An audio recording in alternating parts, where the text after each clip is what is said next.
பழனிசாமி என்ன ஒன்றை உணர்ந்திருக்கிறார் என்று தெரிகிறது.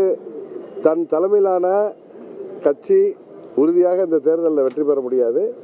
அதனால் விஜய் தலைமையை ஏற்று அவரிடம் கூட்டணி செல்வதற்கான ஒரு அழைப்பாகத்தான் விஜய் எங்களை ஏற்றுக்கொள்ள வேண்டும் என்று அவர் சொல்வதாகத்தான் அது எல்லோருமே பேசிக்கொள்கிறார்கள். இதை நான் சொன்ன உடனே விஜயோட போறீங்களாங்க, அவர் சொன்னதை நான் உங்களுக்கு புரிய வைக்கிறேன், தெரியப்படுத்துகிறேன். உங்களுக்கு அந்த சில பேர் கூவி கூவி விஜய் அழைக்கிறாங்களே அவர்களுக்கு, அவர் ஒரு உச்சபட்ச நடிகர், அவ்வளவு வருமானத்தையும் புகழையெல்லாம் விட்டு இந்த கல்லாப்பட்டி பழனிசாமியை முதலமைச்சர் ஆக்குவதற்கு அவரை தோலை தூக்கிட்டு அலைய போறாரா? இது ஒரு சிறு குழந்தையை கேட்டால் கூட சரி சொல்லும். அதனால் பழனிசாமி அங்கே கூட இருக்கிற அந்த நிர்வாகிகளையும் அந்த தொண்டர்களையும் சோர்ந்து போயிருக்கவர்களை இன்னும் ஒரு மாதத்துக்கு இதை வச்சு ஓட்டுவார். விஜய் அதுக்கு பதில் சொல்கிற வரைக்கும் இதை ஓட்ட போகிறாரு தவிர அதுக்கு வாய்ப்பே 1% கூட வாய்ப்பு இல்லை என்று தான் நினைக்கிறேன். ஏன்னா விஜய் போய் அது மாதிரி பழனிசாமி தலைமை ஏற்றுக்கிட்டாருன்னா அது அவருக்கு அது இட்ஸ் லைக் சூசைடல் அட்டெம்ப்ட்.